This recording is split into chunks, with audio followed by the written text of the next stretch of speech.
उपस्थिति के लिए धन्यवाद हो प्रभु, तेरी करुणा के लिए, तेरी दया के लिए प्रभु जी धन्यवाद हो यीशु मसीह। हालेलुया। खुदावंद तू मौजूद है, हम में से कोई भी प्रभु तुझसे छिप नहीं सकता, हम में से कोई भी खुदावंद तुझसे भाग नहीं सकता। खुदावंद तू हम में से हर एक को नाम लेके बुलाता है और हमारा नाम लेके कहता है मेरे बेटे और मेरी बेटी मेरे पास आ, मैं तुझे आशीष दूंगा। Hallelujah, thank you Lord. आइए हम सब अपने स्थानों में बाइबल के साथ खड़े हो जाएं। Thank you Lord. हालेलुया। एक एक कतरा जान बचाई जाए, तेरे लहू का यीशु कतरा जान बचाई जाता है। तेरे वजदा हर एक घोड़ा, तेरे वजदा हर एक घोड़ा रोग मिटाई जाता है। तेरे लहू ना यीशु एक एक कतरा जान बचाई जाता है। तेरे लहू ना यीशु एक एक कतरा जान बचाई जाता है। तेरे वजदा हर एक घोड़ा, तेरे वजदा हर एक घोड़ा रोग मिटाई जाता है। रोग मिटाई जाता है। दोष नहीं सी तेरा कोई, रहने आगे की जाने हद मोई। दोष नहीं सी तेरा कोई, रहने आगे की जाने हद मोई। तेरे में आने की जाने हद मोई। तेरे में आने की जाने हद मोई। तेरा बीमार मेरे यीशु जिया तेरा बधाई जाता है। तेरा बीमार मेरे यीशु जिया तेरा बधाई जाता है। तेरे वजदा हर एक घोड़ा, तेरे वजदा हर एक घोड़ा रोग मिटाई जाता है। तेरे लहू का यीशु एक एक कतरा जान बचाई जाता है। तेरे लहू का यीशु एक एक कतरा जान बचाई जाता है। कतरा का ताज उन्हें सिर पे सजाया है। मोटिया के ताज सारे जग उठाया है। कतरा का ताज उन्हें सिर पे सजाया है। मोटिया के ताज सारे जग उठाया है। मोटिया के ताज सारे जग उठाया है। मोटिया के ताज सारे जग उठाया है। मोटिया के ताज सारे यीशु मसीह की इस पिक्चर को एक बार याद करें।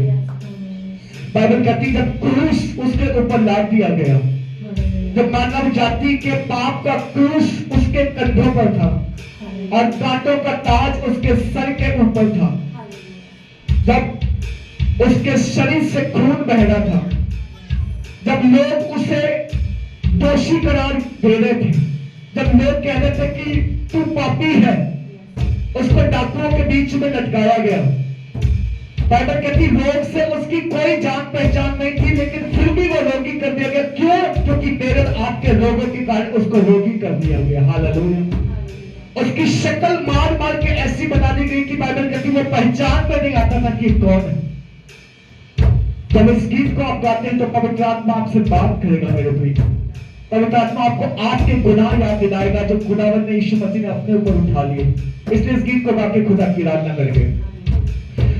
कंडिया दा ताज उन्हें सिर ते सजाया, मोढियां ते ताज सारे जग दा उठाया। कंडिया दा ताज उन्हें सिर ते सजाया, मोढियां ते ताज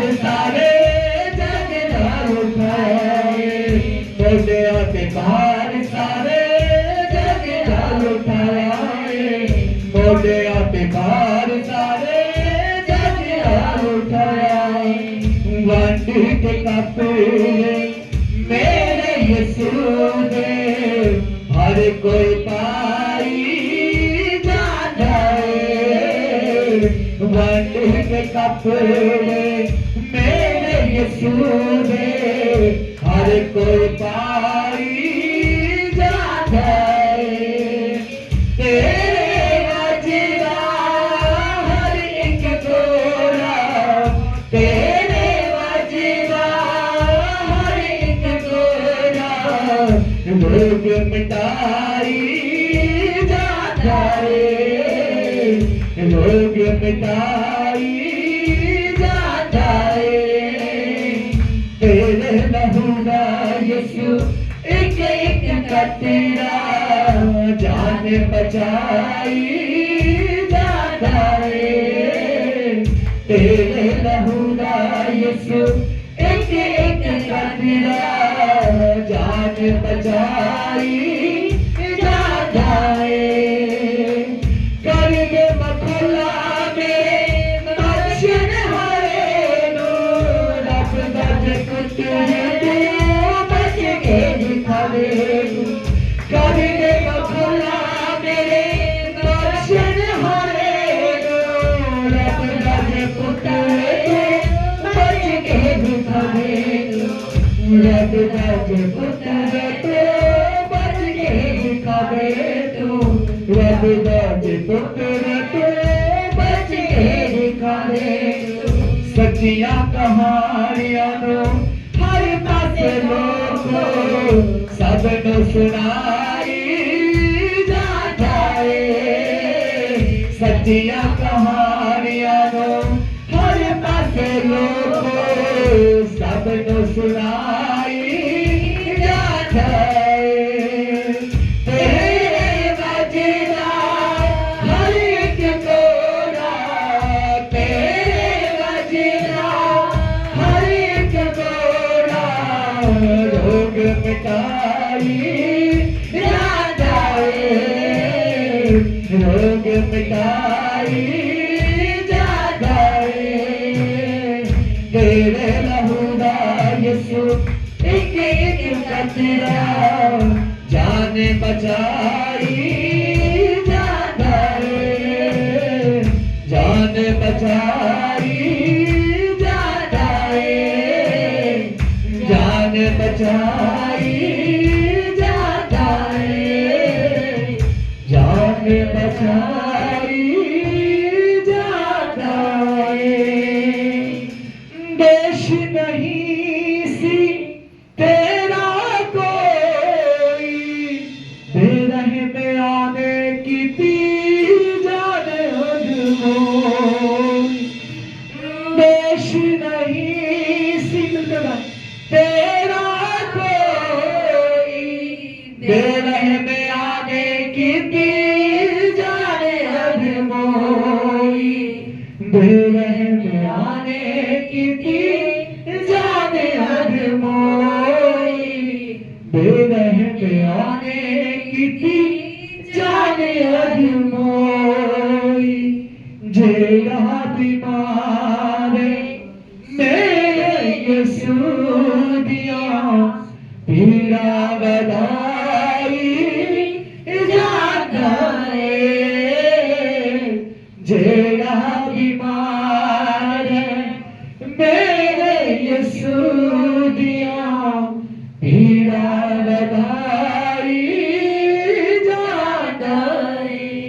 तेरे वजीरा हर एक कोरा, तेरे वजीरा हर एक कोरा रोग मिटाई जाता है।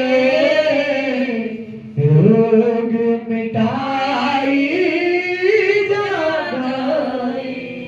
तेरे लहू का यीशु एक एक कतरा जान बचाई जाता है।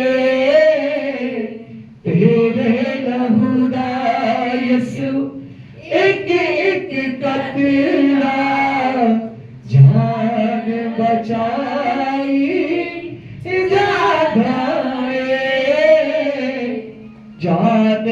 बचाई जान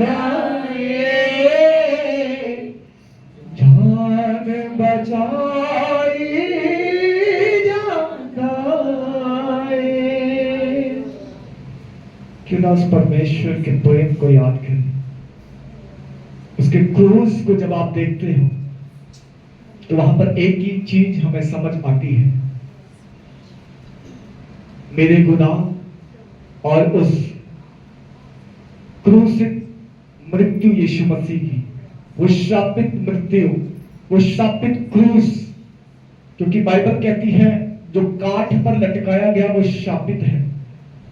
मेरे और आपके लिए यीशु मसीह शापित बना है प्रियो, ताकि आपकी और मेरी शर्मिंदगी खत्म कर सके, ताकि मेरे और आपके गुनाह को जो है खत्म करके आपको हक के साथ सर ऊंचा उठा के जीने का अधिकार दे सके। ये केवल उसका प्रेम है, ये केवल उसकी दया है। किसी ने आपके लिए कुछ नहीं किया, कोई मनुष्य किसी के लिए जान नहीं दे सकता, ये केवल परमेश्वर है जिसने किया है। उसका प्रेम है, ये उसकी दया है। Hallelujah, hallelujah.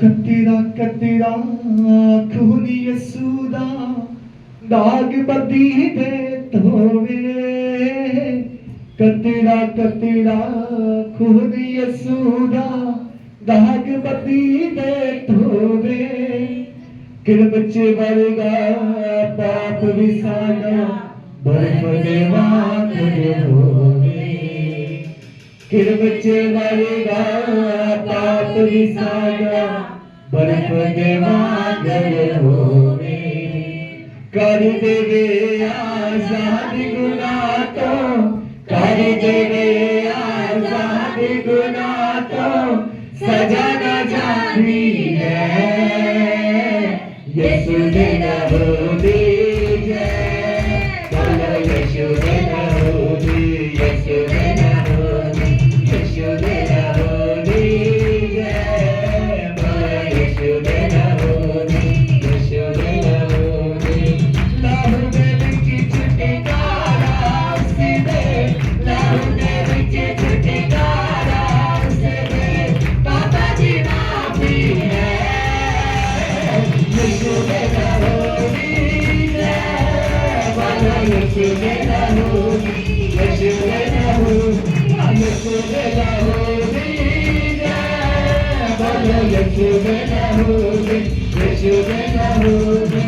लहू दे विच छुटकारा उसने, लहू दे विच छुटकारा उसने, पापा दी माफी है, यीशु ने न हो दी जय, बोलो यीशु ने न हो दी, यीशु ने न हो दी, यीशु ने न हो दी जय, बोलो यीशु ने न हो दी, यीशु ने न हो दी।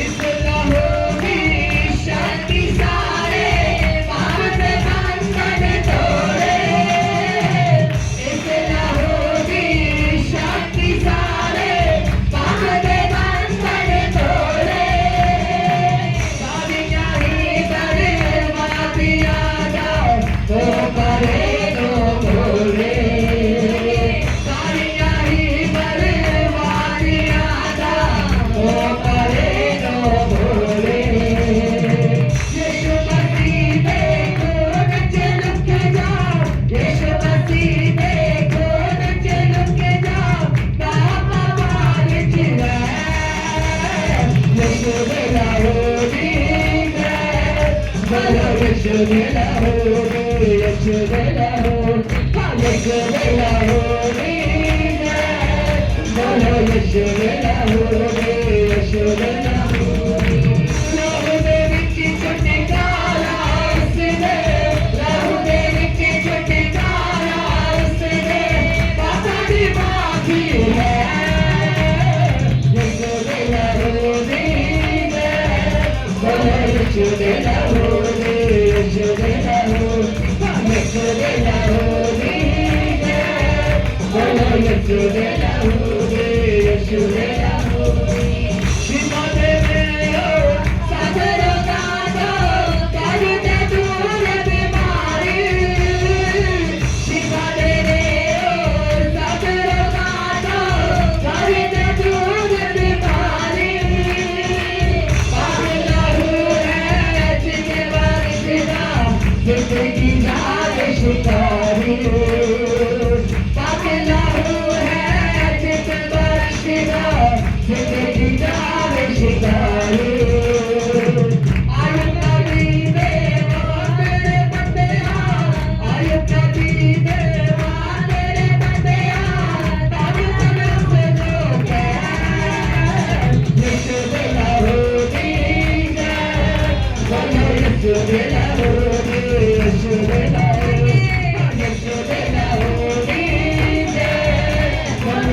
Hallelujah.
glory.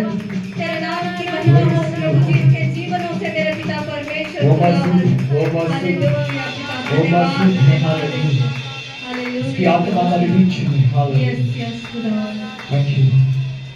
धन्यवाद यीशु पिता परमेश्वर। बहने दे उस हवा को, छूने दे हर एक दिल।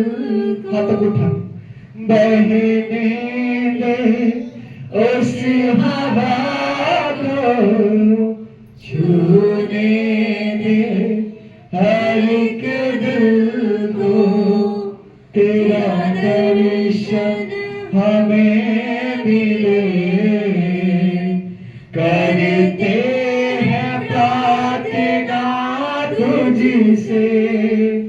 तेरी महिमा से, तेरी सामर्थ्य से, फिर से तू अभिषेक कर दे।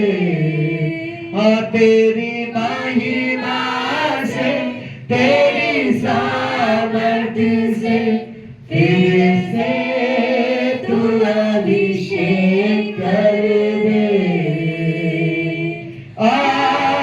पवित्र आत्मा,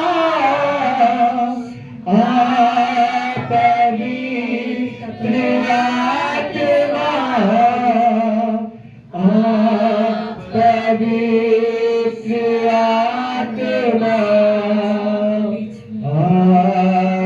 पवित्र आत्मा तू बदल दे मेरे मन को, दे आशीष इस जीवन को। तू बदल दे मेरे मन को, दे आशीष इस जीवन को। तेरी करुणा हम पर बरसे, अपने मार्ग में हमें चलाना।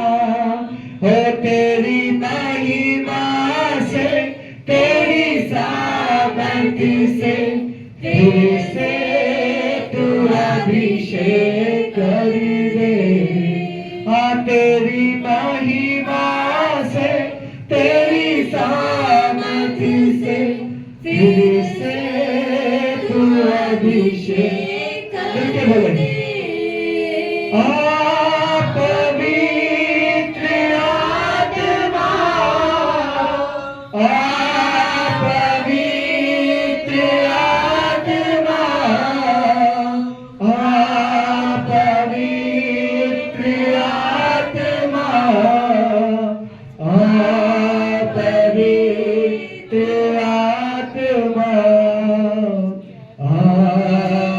पवित्र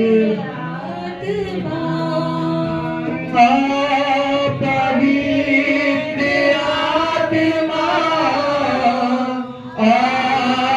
पवित्र आत्मा, पवित्र आत्मा, पवित्र आत्मा। जब वो मौजूद है तो क्यों ना उसे कहें, प्रभु मेरे मन को नम्र कर दे, मेरे कठोरपन को खत्म कर दे। खुदावन, मैं अपने में तेरी स्थित इच्छा अनुभव से मालूम करना चाहता हूँ। मैंने बहुत सारी योजना बनाई, मैंने बहुत सारे प्लान बनाए, मैं बहुत कुछ सोचता, मैं बहुत कुछ करना चाहता, लेकिन आज खुदावन तेरी उपस्थिति में मैं एक बात तुझसे कहता हूँ, प्रभु मेरी नहीं केवल तेरी मर्जी पूरी हो जाए। तेरी स्थित इच्छा अनुभव से प्रभु मैं जान सकूं, मुझ पे ऐसा ग्रेस दे, ऐसी दया कर, मुझे नम्र कर, मेरे कठोरपन को खत्म कर। मैं तेरी मीठी धीमी आवाज को सुनना चाहता हूँ। बात करें खुदा से, बात करें मेरे प्रिय। वो मौजूद है, वो सुनना चाहता है, आपके होठों से निकले शब्द सुनना चाहता है। पवित्र आत्मा वो कहता है, तू मुझसे मांग मैं तुझे दूंगा, तू बोल मैं तेरी सुन के उत्तर दूंगा। वो दूर नहीं है, वो मौजूद है। Thank you Lord. Thank you Jesus, धन्यवाद यीशु। पवित्र आत्मा जी धन्यवाद, आपकी तारीफ करते हैं, आपके लहू के लिए यीशु मसीह धन्यवाद, आपके महान बलिदान सेक्रीफाइस क्रूस की मृत्यु के लिए धन्यवाद। उस क्रूस को उठा के आप जो शापित बने, इसलिए मैं आजाद हो गया। मेरी शर्मिंदगी आपने उठा ली, मेरे रोग, मेरी कमजोरियां, मेरे पाप आपने उठा लिए और मुझे फ्री कर दिया है आपने। शुक्र करते हैं, थैंक्स करते हैं प्रभु आपको। सारी महिमा आदर आपको देते हुए धन्यवाद के साथ प्रार्थना यीशु मसीह के नाम से मांगते हैं पिता, आमीन। कृपया अपने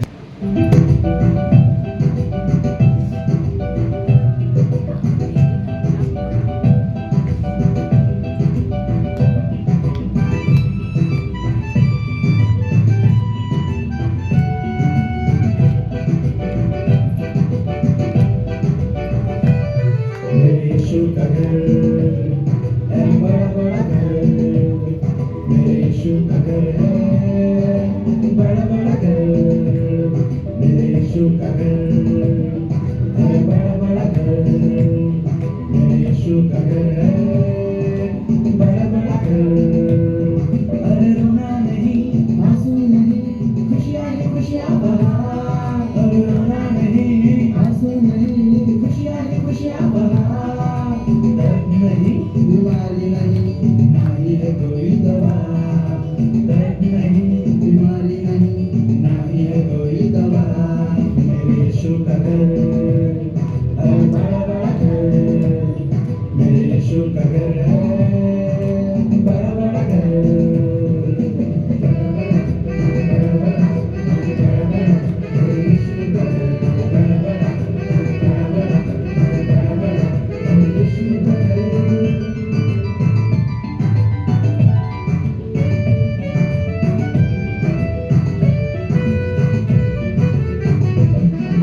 सोने का घर है, सोने की राह है, सब कुछ है सच्चा बहा।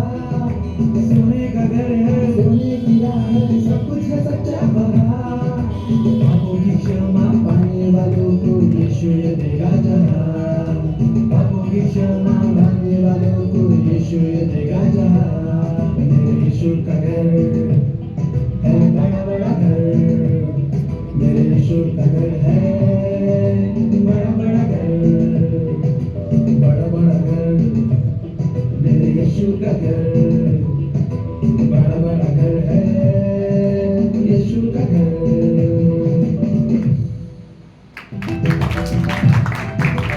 मेरी कोई खूबी नहीं है, मेरी कोई लियाकत नहीं है कि मैं प्रभु के वचनों को बोलूं। ये उसकी देन है, उसने मेरे मुख में वचनों को डाला। प्रभु मेरी याददाश्त को काबू रखे, मैं वचन बोलने जा रहा हूँ, मुझे बुद्धि और सामर्थ दे। पहला वचन है यहोशू की किताब, उसका 1 अध्याय 8 और 9। व्यवस्था की यह पुस्तक तेरे चित्त से कभी उतरने ना पाए, इसी में दिन रात ध्यान दिए रहना, इसलिए जो कुछ उसमें लिखा है उसके अनुसार करने की तू चौकसी करे, तेरे सब काम सफल होंगे, तू प्रभावशाली होगा। क्या मैंने तुझे आज्ञा नहीं दी? त्याग बांध कर दृढ़ हो जा, भय ना खा, तेरा मन कच्चा ना हो, क्योंकि जहाँ जहाँ भी तू जाएगा वहाँ वहाँ तेरा परमेश्वर यहोवा तेरे संग रहेगा। आमीन। अगला वचन है मत्ती 4 उसका 1 से लेकर 4। तब आत्मा यीशु को जंगल में ले गया ताकि अबलीस से उसकी परीक्षा हो। वह 40 दिन और 40 रात निराहार रहा। अंत में उसे भूख लगी। परखने वाले ने उसके पास आकर कहा, यदि तू परमेश्वर का पुत्र है तो इन पत्थरों से कह दे कि रोटियां बन जाए। यीशु ने उसको कहा, लिखा है इंसान केवल रोटी से ही नहीं परंतु हरेक उस वचन से जीवित रहेगा जो परमेश्वर के मुख से निकलता है। अगला वचन है इशाया 38।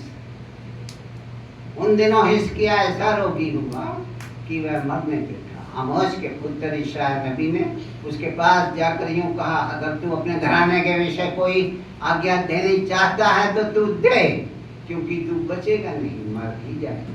यह सुनकर हिजकिय्याह भीत की ओर मुंह करके प्रार्थना करके कहने लगा, हे यहोवा, मैं विनती करता हूँ, तू स्मरण कर कि मैं सच्चाई और खरे मन से तेरे आगे जानकर चलता आया हूँ, जो तेरी दृष्टि में उचित था वही करता है। ये कहकर हिजकिय्याह बिलख कर रोने लगा। तब यहोवा का यह वचन यशायाह के पास पहुंचा, जाकर तू हिजकिय्याह से कह, तेरे मूल पुरुष दाऊद का परमेश्वर अब यूं कहता है, मैंने तेरी प्रार्थना सुनी और तेरे आंसू देखे। सुन, मैं तेरी आयु को 15 वर्ष और बढ़ा दूंगा और अशूर राजा के हाथ से मैं तेरी और इस नगर की रक्षा करके तुझे बचाऊंगा। यहोवा अपने कहे हुए वचन को पूरा करेगा। उसके लिए तेरे लिए यह चिन्ह होगा, धूप की छाया जो आहाज की धूप घड़ी में ढल गई है, उसको मैं 10 अंश पीछे लौटा दूंगा। सो वह छाया जो 10 अंश आगे ढल चुकी थी, यहोवा ने उसको पीछे कर दिया। आमीन। अगला वचन है दूसरा इतिहास, उसका 9 अध्याय 1 से लेकर 7 तक। जब शीबा की रानी ने सुलेमान की बुद्धि की कीर्ति सुनी, तो वह अपने कठिन कठिन प्रश्नों से उसकी परीक्षा करने के लिए यरूशलेम को चली। वह अपने साथ भारी दल मसाले और सोने मणि से लदे हुए ऊंट लेकर सुलेमान के पास पहुंची। वहां पहुंचकर उसने अपने मन की सब बातों के विषय सुलेमान से बातें की। सुलेमान के मन में ऐसी कोई भी बात न रही जिसे वह उसे ना बता सके। उसने रानी के सब प्रश्नों का उत्तर दिया। जब शीबा की रानी ने सुलेमान की बुद्धि मानी और उसके बनाए हुए भवन को और उसकी मेज पे का भोजन देखा और उसके कर्मचारी कैसे बैठते हैं, उसके टहलुए कैसे खड़े रहते हैं, उसके पिलाने वाले कैसे हैं, उन्होंने कैसे कपड़े पहन रखे हैं और वह कैसी चढ़ाई है जिससे वह यहोवा के भवन को जाता। ये सब कुछ देखा तो वह चकित हो गई। उसने कहा, राजा, ये सच है जैसी मैंने तेरी बुद्धि और कामों की कीर्ति अपने देश में सुनी थी, ये बिल्कुल सच है। परंतु जब तक आकर मैंने अपने आप ही अपनी आंखों से ना ये सब कुछ देखा, तब तक मैंने उसकी प्रतीति ना की।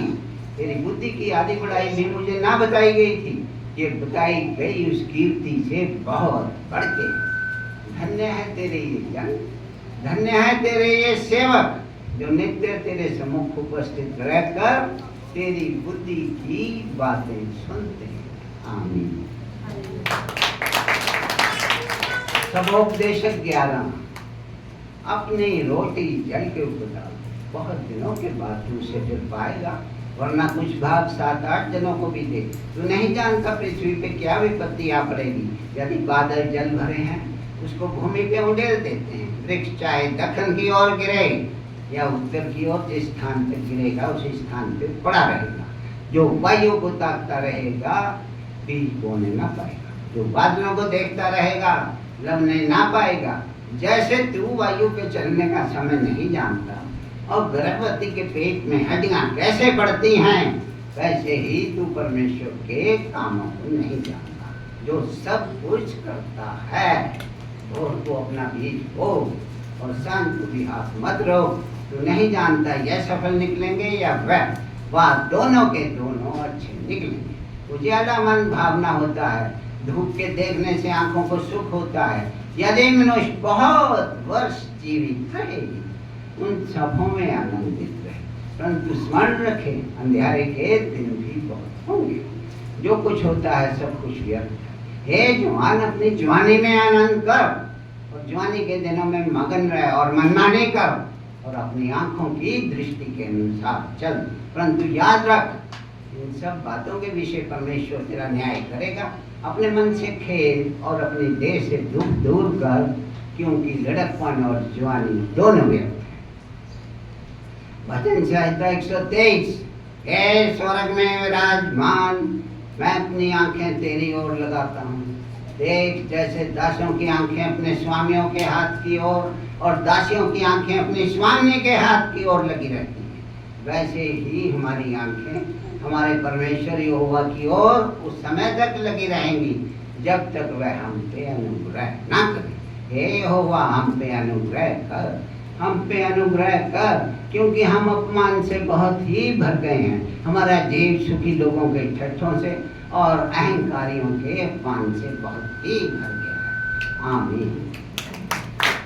प्रकाशित वाक्य 22 फिर उसने बुला और कैसे झलकती हुई जीवन के मुझे जल की नदी दिखाई, जो परमेश्वर और मेमने के सिंहासन से निकलकर उस नगर में सड़क के बीचों बीच बहती थी।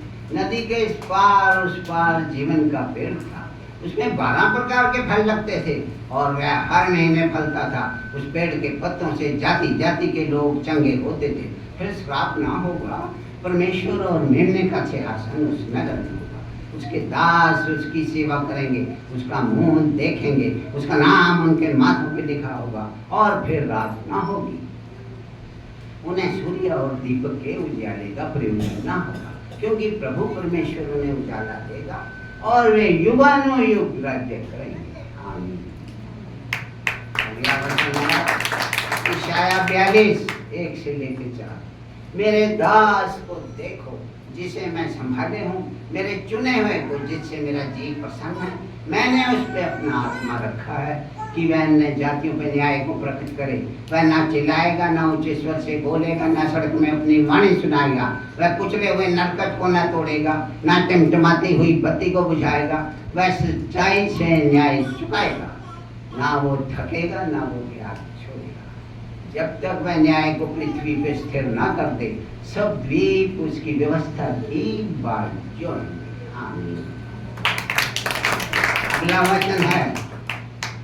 अगला वचन है मलाकी 3 उसका 6 से 11। क्योंकि मैं यहोवा बदलता नहीं। हे याकूब की संतान, इसी कारण तुम नाश नहीं हुए। तुम अपने पुरखाओं के दिनों से मेरी विधियों से हटते हो, तुम उनका पालन नहीं करते। तुम मेरी ओर फिरो, मैं भी तुम्हारी ओर फिरूंगा। सेनाओं के यहोवा का यही वचन है। तुम पूछते हो कि हम किस बात में गिरे? क्या मनुष्य परमेश्वर को धोखा दे सकता है? हाँ, तुम मुझे सब धोखा देते और लूटते हो। फिर पूछते हो कि हमने तुझे किस बात में लूटा है? दशमांश उठाने की भेंटों में तुम पर भारी श्राप पड़ा है, वरना सारी जाति ऐसा करती है। सारे दशमांश भंडार में ले आओ कि मेरे घर में भोजन वस्तु है। परख कर देखो, मैं तुम्हारे लिए आकाश के झरोखे खोलकर अपरंपार आशीष की वर्षा करता हूँ कि नहीं? मैं तुम्हारे लिए आकाश के झरोखे खोलकर आशीष की वर्षा करता हूँ कि नहीं? तुम आशीष की वर्षा करता हूँ कि नहीं? और वह तुम्हारी उपज को नाश ना कर सकेगा और तुम्हारी दाख लताओं के फल कच्चे ना गिरेंगे। सेनाओं के यहोवा का यही वचन। आमीन। अगला वचन है इशाया 49 उसका 22। प्रभु यहोवा यों कहता है, मैं अपना हाथ जाति जाति के लोगों की ओर उठाऊंगा और देश देश के सामने अपना झंडा ऊंचा करूंगा। तो वे अपने पुत्रों को उठाकर तेरे पास लाएंगे और अपने पुत्रियों को कंधों पर चढ़ाकर तेरे पास पहुंचाएंगे। राजा तेरे बच्चों के निसेवक होंगे और उनकी रानियां दूध पिलाने के लिए तेरी गायें। तो वे अपनी नाक भूमि पर रगड़कर तुझे दंडवत करेंगे और तेरे पांव की धूली चाटेंगे। तब तू जान लेगी कि मैं ही हुआ। मेरी बाट जोहने वाले कभी लज्जित ना होंगे। आमीन। इशाया 66। प्रभु यहोवा यों कहता है, आकाश मेरा सिंहासन है। आकाश मेरा सिंहासन है, पृथ्वी मेरे चरणों की चौकी। तुम मेरे लिए कैसा वाहन बनाओ? मेरे विश्राम का कौन सा स्थान? यहोवा की यह वाणी है, ये सब चीजें मेरे ही हाथ की बनाई, मैंने ही तुम्हें दी है। मैं उसी की ओर दृष्टि करूंगा जो दीन और खेदित उनका, और मेरा वचन सुन के थरथराता हो। आमीन। प्रकाशित वाक्य 5। और जो सिंहासन पर बैठा था, मैंने उसके दाहिने हाथ में पुस्तक देखी जो भीतर और बाहर लिखी हुई और 7 मोहरें लगाकर बंद की गई। फिर मैंने एक बलवंत स्वर्गदूत को देखा जो ऊंचे स्वर से यह प्रचार करता था, इस पुस्तक के खोलने और उसकी 7 मोहरें तोड़ने के योग्य कौन है? ना स्वर्ग में, ना पृथ्वी में, ना पृथ्वी के नीचे। इस पुस्तक के खोलने, इसकी 7 मोहरें तोड़ने के योग्य कोई ना मिला। तब मैं फूट फूट कर रोने लगा, क्योंकि इस पुस्तक के खोलने, इसकी मोहरें तोड़ने के योग्य कोई ना निकला। तब उन प्राचीनों में से एक ने मुझसे कहा, देख, अब मत रो, यहूदा के गोत्र का वह सिंह जो दाऊद का मूल है, इस पुस्तक के खोल लें, इसकी सातों मोहरें तोड़ने के लिए जयवंत हुआ है। आमीन। अगला वचन है यिर्मयाह 1 उसका 4 से लेकर 10 तक। तब उसने मुझसे कहा, देख, गर्भ में रचने से पहले ही मैंने तुझ पर अपना चित्त लगाया और उत्पन्न होने से पहले ही मैंने तेरा अभिषेक किया और तुझे जातियों का भविष्यवक्ता ठहराया। तब मैंने कहा, हाय प्रभु यहोवा देव, मैं तो बोलना ही नहीं पाता, क्योंकि मैं लड़का ही हूँ। तब यहोवा ने मुझसे कहा, मत कह कि मैं लड़का हूँ। जिस किसी के पास मैं तुझे भेजूं तू वहां जाएगा, और जो मैं तुझे आज्ञा दूं तू वही कहेगा। तू उनके मुख को देख कर मत डर, क्योंकि तुझे छुड़ाने के लिए मैं तेरे साथ हूं।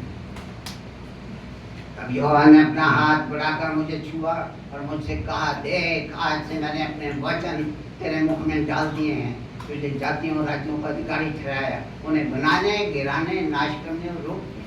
आमीन। अगला वचन है, ये लास्ट वचन है, प्रेरितों 8 उसका 26 से लेके 36 तक। प्रेरितों 8 उसका 26 से लेके 36 तक। तब प्रभु के एक स्वर्गदूत ने फिलिप्स को कहा, उठ के दक्षिण की ओर उस मार्ग पे जा जो यरूशलेम से गाजा को जाता और जंगल में है। वह उठ के चल दिया। देखो, कूश देश का एक नागरिक आ रहा था जो खोजा और खुशियों के रानी कंदाके का मंत्री और खजांची था। वह भजन करने के लिए यरूशलेम आया था और अपने रथ पे बैठा हुआ यशायाह भविष्यवक्ता की पुस्तक पढ़ता हुआ लौटा जा रहा था। तब आत्मा ने उसको कहा, निकट जाकर उस रथ के साथ हो। निकट जाकर मैंने उसको यशायाह भविष्यवक्ता की पुस्तक पढ़ते हुए सुना और उसको पूछा, तू जो कुछ पढ़ रहा है क्या उसे कुछ समझता भी है? उसने कहा, जब तक कोई मुझे ना समझाए मैं क्यों कर समझूं। उसने उससे विनती की, चढ़कर मेरे पास बैठ। पवित्र शास्त्र का जो अध्याय वह पढ़ रहा था वह यह था, वह भेड़ की नाई वध होने को पहुंचाया गया। जैसे मेमना अपने ऊन कतरने वालों के सामने चुपचाप रहता है, ऐसे ही उसने अपना मुंह ना खोला। उसकी दीनता में उसका न्याय नहीं होने पाया। उस समय के लोगों का वर्णन कौन करेगा, क्योंकि पृथ्वी पर से उसका प्राण उठा दिया जाता है। इस पर खोजे ने उसको पूछा, मैं तुझसे विनती करता हूँ, ये भविष्यवक्ता किसके विषय कहता है, अपने बारे या किसी दूसरे के बारे में? तब फिलिप्स ने इसी शास्त्र से आरंभ करके उसको यीशु का सुसमाचार सुनाया। चलते चलते वो किसी जगह जल की जगह पहुँचे। तब खोजे ने कहा, देख, अब जल भी, मुझे बपतिस्मा लेने में क्या रोक? तब फिलिप्स ने उसको कहा, हो सकता है अगर तू पूरे मन से विश्वास करे। उसने कहा, हाँ, मैं विश्वास करता हूँ यीशु मसीह ही परमेश्वर का पुत्र है। तब फिलिप्स ने रथ खड़ा करने की आज्ञा दी। खोजा और फिलिप्स दोनों जल में उतर पड़े। फिलिप्स ने खोजे को बपतिस्मा दिया। परमेश्वर इन वचनों के सुने और सुनाए जाने पे हम सबको आशीष दे। इन वचनों की एक गवाही ये मैंने कैसे सीखे, किसने उत्साहित किया, किसने उत्साहित किया? बेलटाना के ग्रेस चर्च में 5 साल पहले एक यूथ का प्रोग्राम चला। बच्चे अपना प्रोग्राम ले रहे। पास्टर प्रसाद की छोटी बेटी वचन बोलते बोलते वो भूल गई वो क्या बोल रही थी। भजन संहिता पढ़ना। मैंने पीछे अपनी सीट पर से उसको दूर से याद दिलाया, बेटा ये बोलो जो अपना अभ्यास पे नहीं। तो पास्टर जी ने क्या काम किया, मीटिंग खत्म होने के बाद उठ के मेरे पास पीछे कहने लगे, अंकल जी आप वचन सुना सकते। मैंने झूठ नहीं कहा, मैंने 25 साल में वचन नहीं सुना, ना मुझे कुछ याद है। तो जी मीटिंग खत्म हुई, मैंने घर जाके क्या सोचा, कोई वचन सुनाना पड़ेगा, नहीं तो बेइज्जती हो जाएगी। तो मैंने क्या काम किया, हमारे घर में एक मेज पड़ी, मैंने दोनों कोने रख के परमेश्वर से गिड़गिड़ा के दुआ, परमेश्वर तू आज मेरी याद, जब मैं तेरे वचन सुनाऊं तू मेरे पास खड़े हो जाना, मेरा पैर न लड़खड़ाए, मेरा मन न। अगर मैं तेरे वचन सुनाने में सिर्फ एक बार कामयाब हो गया तो मैं तेरे वचनों की बौछार लगा।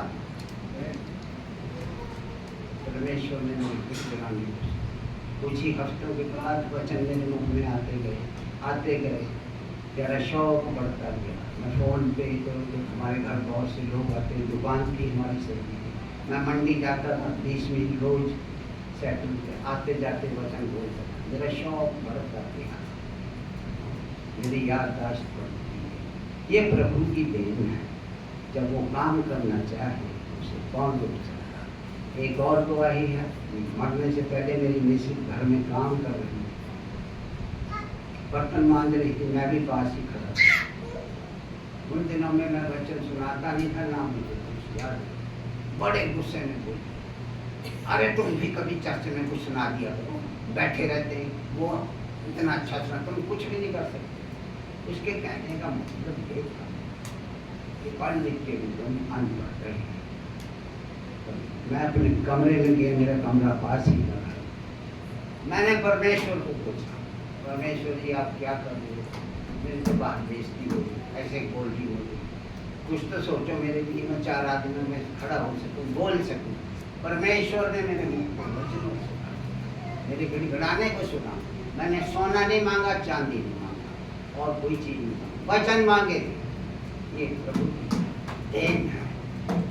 जब हम लगन से कोई काम करते हैं, प्रभु सुनता है। मेरी एक बेनती है, आप सारे बच्चे वचन सीखें, दुआ करें और शौक से सीखें। 1 या 2 जैसे भी, बड़े छोटे सब सीखें।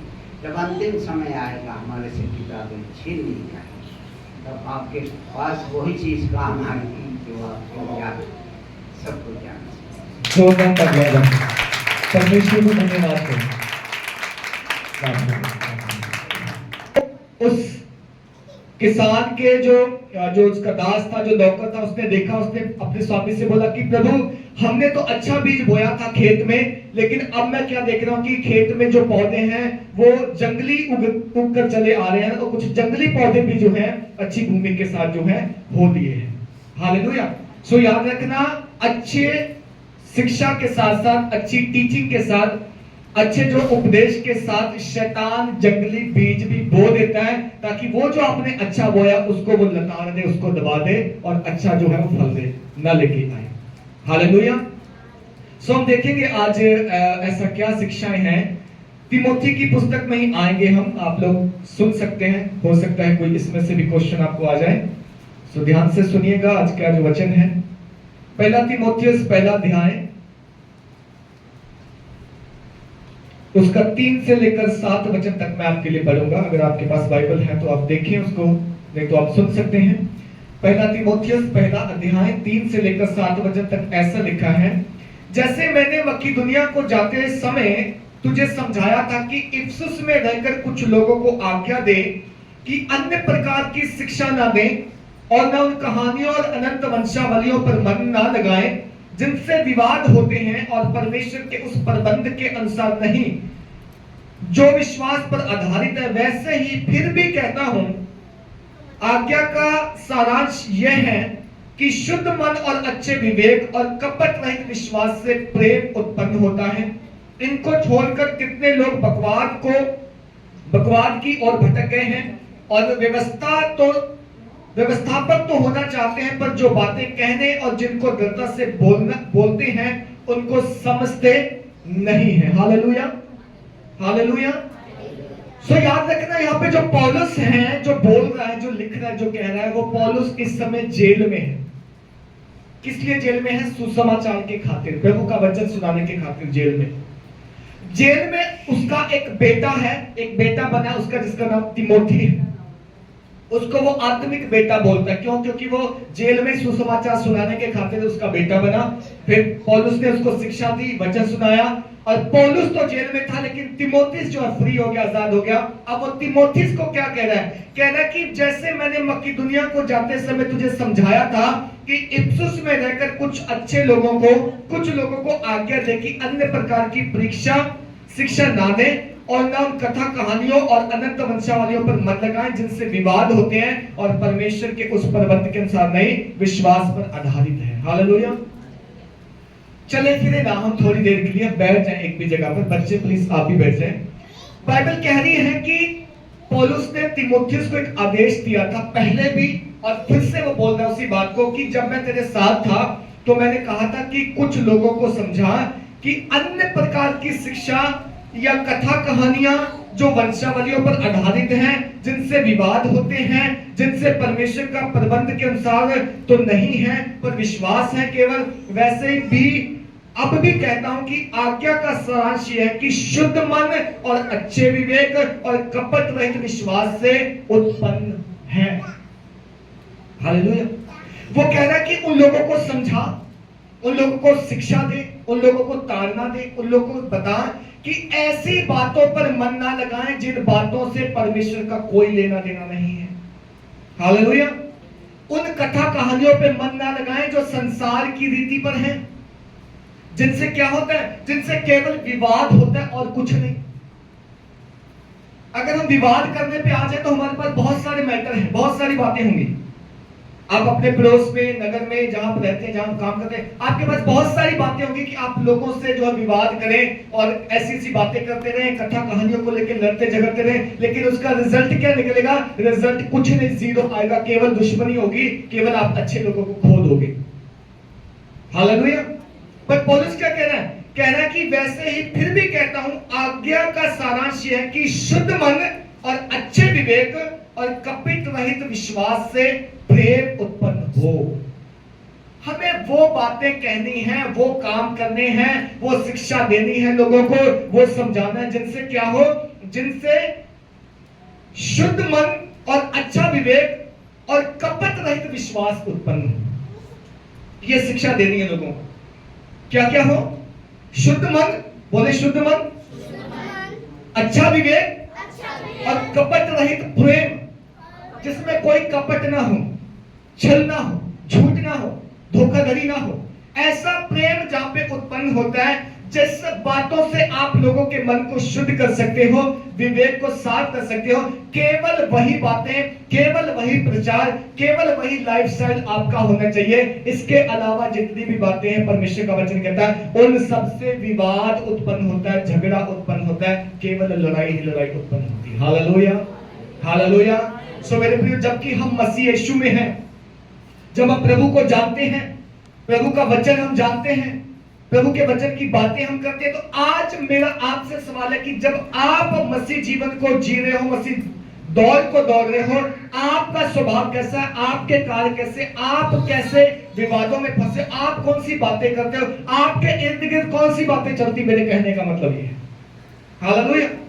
कई बार हम वचन की बातें कम करते हैं, हम संसारिक बातों से इतना भरे हुए होते हैं, इतना लोडेड होते हैं कि जब भी हम मुंह खोलते हैं केवल विवाद की, नफरत की और झूठ की और छल की और इधर उधर की बातें हमारे मुंह से निकलती कि नहीं निकलती? हालेलुया, हालेलुया, हालेलुया का जवाब दें आप अगर सुन रहे हैं तो। आपको समझ में आ रहा है तो जवाब दें, नहीं आ रहा तो मुझे बताएं, मैं कुछ और प्रचार करूं। हालेलुया। सो पौलुस कह रहा है कि मेरे बेटे तीमुथियुस, मैं तुझे दोबारा कहता हूं, तुझे मैंने पहले भी कहा था कि कुछ ऐसे लोग हैं, उन लोगों को तू क्या कर, तू उन्हें सिखा, तू उन्हें समझा। इफिसुस में रहकर कुछ लोगों को आज्ञा दे कि अन्य प्रकार की शिक्षा पर मन ना लगाएं। अन्य प्रकार की मतलब खुदा के वचन के बजाय, खुदा के वचन के अलावा जो बातें हैं उनकी शिक्षा ना दें। उनको समझा कि केवल वचन की शिक्षा दे, वचन का प्रचार कर, और वचन में जो हमें सिखाया गया है कि प्रेम कैसे करना है, अच्छे विवेक से, शुद्ध मन से, केवल यही बातों का जो है तू लोगों को ज्ञान दिया कर, शिक्षा दिया कर। हालेलुया। हमारा अच्छा माइंड, शुद्ध विवेक और इन बातों से जो प्रेम उत्पन्न होता है, हमें वही बातें परमेश्वर जो है करने के लिए बोल रहे हैं। और अगर हम 16 वचन में आते हैं इसी के,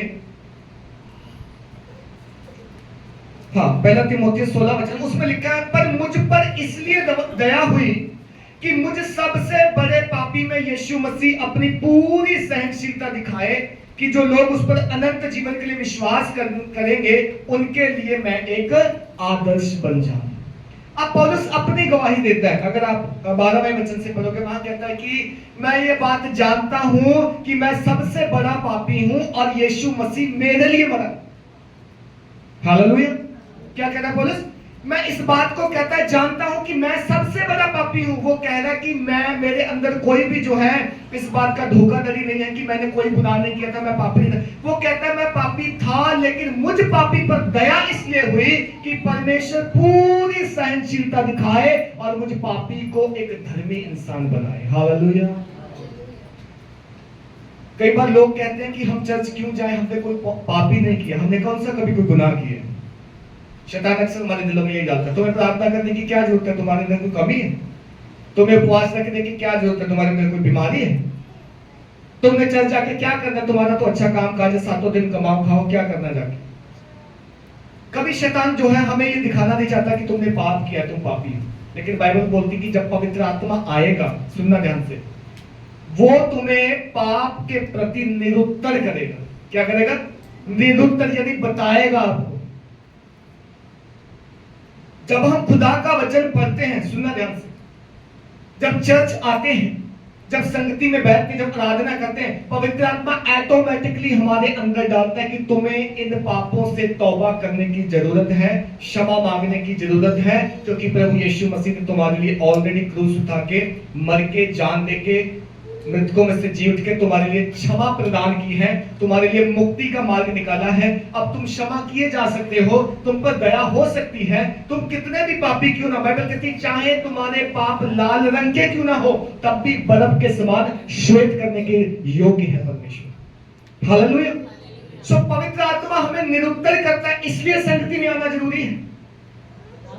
प्रार्थना करना इसलिए जरूरी है, जब हम प्रार्थना करते हैं हमें पता चलता है कि प्रभु मैं कहां हूं, मैं तो बहुत दूर रह गया तुझसे, मुझे और तेरे नजदीक आना है। जब वचन पढ़ते हैं, वचन एक आईना दिखाता है हमें कि तुम कहां हो, तुम्हारे अंदर दाग कहां है, धब्बा कहां है, तुम कहां से गिर गए, तुम्हारे अंदर कमजोरियां कहां है। परमेश्वर का वचन हमें सिखाता है। इसलिए वचन भी पढ़ना जरूरी है, प्रार्थना भी करना जरूरी है, पवित्र आत्मा के साथ एक रिश्ता बना के, संगति बना के उसके साथ साथ चलना भी जरूरी है। बोलो हालेलुया, हालेलुया।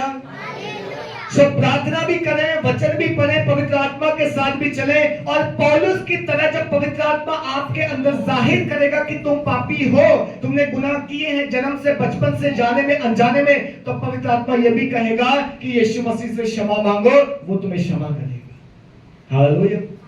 वही बात पौलुस कह रहा है, कहता मैं सबसे बड़ा पापी हूं, किसी और को पापी नहीं ठहराता। तीमुथियुस को नहीं बोलता, जेल में पड़े लोगों को नहीं बोलता, जिन्होंने जेल में डाला उनको नहीं बोलता, कहता मैं पापी हूं। पर कहता मुझ पर दया इसलिए हुई ताकि मुझ पापी के अंदर परमेश्वर क्या करे, लिखा है कि मुझ सबसे बड़े पापी में यीशु मसीह अपनी पूरी सहनशीलता दिखाए कि जो लोग उस पर अनंत जीवन के लिए विश्वास करेंगे उनके लिए मैं एक आदर्श बन जाऊं। उसको समझ आ गई अपनी बुलाहट, उसको समझ में आ गई अपनी सेवकाई, उसको समझ में आ गई कि मुझे प्रभु ने किस लिए चुना है। वो कहता है कि आने वाले दिनों में जो लोग यीशु मसीह पर अनंत काल के जीवन के लिए विश्वास करेंगे, मैं उनके लिए एक आदर्श बन जाऊं, यदि मैं उनके लिए एक नमूना बन जाऊं, मुझ पर दया इसलिए हुई है। हालेलुया। आप पर दया इसलिए नहीं हुई कि प्रभु को जानकर फिर वही काम करो जो पहले करते थे, और आप सोचो मुझ पे तो दया हो गई, अब क्या जरूरत है, और चाहिए तो और ले लूंगा दया। आप पे दया इसलिए हुई है ताकि आपके जैसे और लोग जो संसार में हैं, आप उनको भी जाके बताओ यीशु ने मुझ पे दया की है।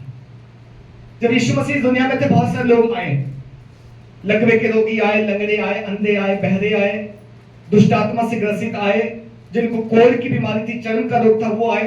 यीशु मसीह ने जब उनको चंगा किया तो कईयों को यीशु मसीह ने बोला जा और जाकर अपने नगर में लोगों को बता कि प्रभु ने मेरे लिए कैसे काम किए। हालेलुया। जाओ और जाके बता तुझे इसलिए चंगा किया मैंने, इसलिए नहीं किया कि जाके ठीक होकर फिर वही काम कर जो पहले करता रहो।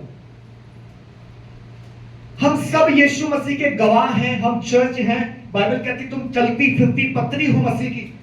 लोग जब हमें देखते हैं, हमें रीड करें, वो हमारे काम को देख कर रीड करें और कहें कि ये सच में प्रभु के लोग हैं, इसलिए हम बुलाए गए हैं। और इसीलिए पौलुस जो है अपने आप को नम्र करता हुआ, रीड करता हुआ कहता कि ये बात सच है कि मसीह यीशु पापियों के लिए मरा और उनमें से सबसे बड़ा पापी मैं हूं, पर मुझ पे दया इसलिए हुए ताकि परमेश्वर अपनी सहनशीलता दिखाए, मुझे बनाए, मुझे संवारे और मुझे जो एक ऐसी शेप दे के बाद में इस्तेमाल करे कि मैं हजारों लोगों के लिए गवाह ठहरूं। और वही हुआ पौलुस के साथ। बाइबल कहती है पौलुस जो है वो एशिया में और अन्य द्वीपों में, नगरों में कई जगहों पर जाके यात्रा कर करके, उसकी 3 यात्राएं प्रेरितों के काम में हम पढ़ते हैं, यात्राएं कर करके जो है प्रचार करने गया और बहुत सारे लोगों को उसने जो है यीशु मसीह का सुसमाचार सुनाया। हालेलुया। आज आपके घर में बीमारी, परेशानी, मुसीबत, तंगी हो सकती है। आज आपके शरीर में वीकनेस हो सकती है, आपके काम रुके हो सकते हैं, आप जो करना चाहते हैं शायद हो नहीं रहा, आपके जीवन में बहुत सारी गड़बड़ियां हैं। आपको प्रभु ने इसीलिए बुलाया है, आप इसीलिए चर्च में आए हैं, आप सही जगह आए हैं। बाइबल कहती है कि वैद्य की जरूरत किसको होती है? अच्छे भले को, जैसे कोई रोग नहीं, वैद्य की जरूरत बीमार को होती है। बीमार जाता है उसके पास कि वैद्य साहब मैं बीमार हूं, मुझे दवाई चाहिए। तो जब वैद्य की आवश्यकता बीमार को होती है तो वैसे ही यीशु की जरूरत किसको है? हम सबको, जिनके जीवन में समस्याएं, परेशानियां हैं, रोग हैं, बीमारियां हैं, पाप है, पीढ़ी दर पीढ़ी माँ बाप से, बाप दादों से चलते आ रहे पाप है, जिनकी वजह से कर्स है हमारे ऊपर, श्राप है हमारे ऊपर, हमारे काम नहीं बनते, हमारे जीवन में मुश्किलें, संघर्ष है। बाइबल का परमेश्वर कहता है मैंने तुम्हें इसलिए बुलाया है कि जब तुम मेरे पास आओगे मैं तुम्हें आराम से बनाऊंगा, मैं तुम्हें जो है पूरी सहनशीलता के साथ नया करूंगा, तुम्हारे पाप मिटाऊंगा, रोग मिटाऊंगा, गुनाह क्षमा कर दिए जाएंगे, तुम्हारे काम बनने लग जाएंगे, तुम हील हो जाओगे, आजाद हो जाओगे, बाद में संसार में जाके इस बात की गवाही दोगे मुझे प्रभु ने चंगा किया। Hallelujah, hallelujah, hallelujah. मुझे इसलिए प्रभु ने बुलाया है कि वो अपनी सहनशीलता दिखाकर मुझे एक ऐसा इंसान बनाना चाहता है कि बाद में मैं हजारों लोगों के सामने जाके गवाही दूं कि मुझे प्रभु ने चंगा किया है। Hallelujah, hallelujah. और क्या कहता है? दूसरा अध्याय, पहला तीमुथियुस दूसरा अध्याय और 1 से लेके जब पढ़ते हैं, पढ़े कोई जन। अब मैं सबसे पहले हाँ। यह आग्रह करता हूँ हाँ। कि विनती और प्रार्थना और निवेदन और धन्यवाद हाँ। सब मनुष्यों के लिए किए जाएं, हाँ। राजाओं और सब ऊंचे पद वालों के निमित्त, इसलिए कि हम विश्राम और चैन के साथ सारी भक्ति और गंभीरता से जीवन बिताएं। बस 1 मिनट। कहता है अब मैं सबसे पहले ये आग्रह करता हूं कि विनती और प्रार्थना और निवेदन और धन्यवाद सब मनुष्यों के लिए किए जाएं, राजाओं के और सब ऊंचे पद वालों के निमित्त, इसलिए कि हम विश्राम और चैन के साथ सारी भक्ति और गंभीरता से जीवन बिताएं। कई लोग बोलते हैं जी हम प्रार्थना करने बैठते हैं 5-7 मिनट में हमारे टॉपिक खत्म हो जाते हैं, हम क्या करें? आप बोलते हैं जी घंटा दुआ करो, 1 घंटा करो, 2 घंटे करो, आधा घंटा करो। कैसे करें? टॉपिक खत्म हो जाते हैं, हमारे मुंह के शब्द खत्म हो जाते हैं। बाइबल क्या कह रही है? कहती कि सबसे पहले आग्रह करता हूं कि विनती और प्रार्थना और निवेदन और धन्यवाद सब मनुष्यों के लिए किए जाए। कितने मनुष्य हैं इस दुनिया में? बताओ कितने मनुष्य? गिन सकते आप? आप दुनिया को गिन सकते? कितने नाम लेके नहीं गिन सकते ना, पर बाइबल कहती है सबके लिए तुम दुआ किया करो। विनती, प्रार्थना, निवेदन सब मनुष्यों के लिए किए जाएं, और खास करके किनके लिए? राजाओं और सब ऊंचे पद वालों के निमित्त। राजाओं बाइबल उस समय के लोगों के लिए बोलती क्योंकि उस समय राजाओं का काल होता था। आज के समय में कौन है? मंत्री। हाँ, कितने सारे मंत्री हैं, कैबिनेट मंत्री, गृह मंत्री, मुख्यमंत्री, प्रधानमंत्री। इन सब के लिए बाइबल कहती तुम क्या किया करो? तुम दुआ किया करो। क्यों? किस लिए? वहां पे लिखा भी है किस लिए दुआ किया करो। हाँ, इनके लिए दुआ किया करो इसलिए कि हम विश्राम और चैन के साथ भक्ति और गंभीरता से जीवन बिताएं। अगर आपको भक्ति और गंभीरता से जीवन बिताना है, चैन और विश्राम के साथ, तो इन लोगों के लिए दुआ किया करो। हालेलुया। हम कई बार सेल्फिश हो जाते हैं, केवल अपने लिए दुआ। मुझे बुखार है, मैं अपने लिए दुआ करूंगा। मेरी नौकरी नहीं लगती तभी उस दिन मैं उपवास रखूंगा, किसी पड़ोसी की नौकरी लगे ना लगे मैं कभी उपवास नहीं रखता। हाँ, दूसरों को बल्कि कहते तू दुआ करियो हमारे लिए, और हम तो बस 3 टाइम खाते, ज्यादा नहीं। तुम उपवास रख के दुआ करो। अगर तुम्हें दुआ की जरूरत है तुम उपवास रखो, और अगर तुम रख सकते हो तो दूसरों के लिए रखो, परमेश्वर तुम्हें आशीष देगा। हालेलुया। इससे पहले कि विपत्ति तुम पर आए, परेशानी तुम पर आए, तुम पहले से ही दुआ करने वाले बन जाओ, तुम पहले से उपवास रखने वाले बन जाओ। तुम नगर के लिए, समाज के लिए, पड़ोस के लिए, मोहल्ले के लिए, रिश्तेदार सबके लिए दुआ करो और खुदा से मांगो, खुदा इसकी भी आंखें खोल दे जैसी मेरी आंखें खोली है, खुदा इसको भी विश्राम दे जैसे मुझे दिया। आपके पड़ोस में, नगर में, मोहल्ले में अशांति है, झगड़ा है, क्लेश है, वहां पे बुराइयां हैं, बीमारियां हैं, रोग है, विपत्तियां, आप दुआ किया करो। अगर कुछ नहीं कर सकते आप अपने घर में दुआ किया करो उनके लिए कि खुदा मेरे मोहल्ले से, नगर से बीमारी परेशानी चली जाए, खुदा आपकी दुआ सुन के आशीष देगा। Hallelujah, hallelujah. और क्या कहता है, ये हमारे उद्धारकर्ता परमेश्वर को अच्छा लगता है और भागा भी है। क्या? दुआ किया करो दूसरे के लिए। हम परमेश्वर से उसकी इच्छा पूछते हैं, प्रभु तेरी इच्छा क्या है? हम इच्छा जानते हैं उसकी, पर क्योंकि हमने पूरी नहीं करी इसलिए हम कभी और आगे नहीं बोलते। तेरी इच्छा क्या? करो रोज दुआ कर, तेरी इच्छा क्या? तेरी उसकी इच्छा तुम्हें मालूम है क्योंकि उसने अपनी इच्छा बाइबल में लिख के दी, साफ लिखा है। उसकी इच्छा है और उसको अच्छा लगता है हर व्यक्ति एक दूसरे के लिए, खास करके अपने अधिकारियों के लिए दुआ, विनती, निवेदन, प्रार्थना किया करो, ताकि तुम जहां तुम रहते हो वहां पे शांति और विश्राम रहे और तुम बड़ी गंभीरता के साथ भक्ति का जीवन बिता सको। हालेलुया। और कहता है जो यह चाहता है कि सब मनुष्यों का उद्धार हो और वे सत्य को भली भांति पहचाने, क्योंकि परमेश्वर एक ही है और परमेश्वर और मनुष्यों के बीच में एक ही बिचवई है, अर्थात मसीह यीशु जो मनुष्य है। हालेलुया। कहता है कि परमेश्वर की इच्छा यह है कि हर एक व्यक्ति जो है सत्य को पहचाने भली भांति और सब मनुष्यों का उद्धार हो, क्योंकि परमेश्वर एक ही है। कितने परमेश्वर हैं? कितने हैं? एक ही। और परमेश्वर और मनुष्यों के बीच में कितने बिचवई हैं? एक ही बिचवई है। बिचवई समझते हैं? मेरी बात उससे लगाने वाला, उसकी बात मुझे बताने वाला, वो यीशु है। और बाइबल बोलती वो मनुष्य है क्योंकि वो पूर्ण संपूर्ण मनुष्य बन के धरती पर आया। हालेलुया। और क्या कहते हैं? जिसने अपने आप को सबके छुटकारे के दाम के लिए दे दिया और उसकी गवाही ठीक समय पर दी गई है। मैं सच कहता हूं, झूठ नहीं बोलता, मैं इसी उद्देश्य से प्रचारक और प्रेरित और अन्य जातियों के लिए विश्वास और सत्य का उपदेश ठहराया गया है। हालेलुया। पौलुस कहता है जिसने अपने आप को सबके छुटकारे के दाम के लिए क्या कर दिया? दे दिया। आज हम वही याद कर रहे थे जब प्रभु बोझ ले रहे थे कि परमेश्वर इंसान बन के आया, हमारे बीच में डेरा किया, खाया पिया, उसे नींद आई, उसे भूख लगी, उसे प्यास लगी, वो रोया, वो हंसा, सब कुछ जो एक इंसान करता उसने किया। और आखिर को 33.5 साल की आयु में वो क्रूस पे चढ़ा दिया गया। किसके लिए? मेरे आपके गुनाह के खातिर, गुनाह के लिए। हालेलुया। और बाइबल कहती है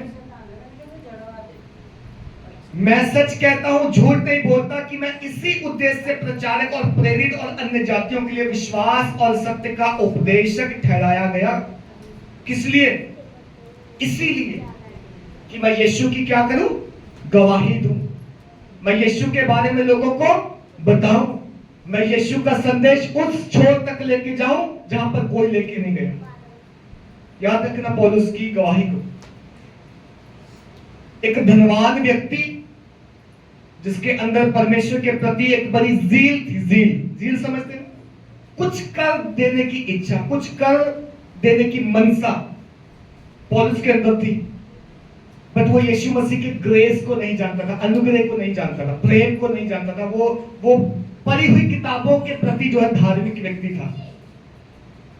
सुने, जब कलीसिया की स्थापना हुई, जब यीशु मसीह के चेले प्रचार करते थे, जब यीशु मसीह की गवाही को देते थे, तो ये पौलुस कहता था कि यीशु का नाम मत लो, इस दुनिया में केवल एक ही परमेश्वर है। वो एक ही परमेश्वर को मानने वाला था, लेकिन वो यीशु को नहीं जानता। सो बाइबल कहती है कि जब चेले यीशु की गवाही देते थे कि यीशु ही प्रभु है, तो पौलुस उनको पकड़ पकड़ के जेलों में बंद कर दिया करता था। अधिकार था उसके पास क्योंकि वो पढ़ा लिखा विद्वान व्यक्ति था।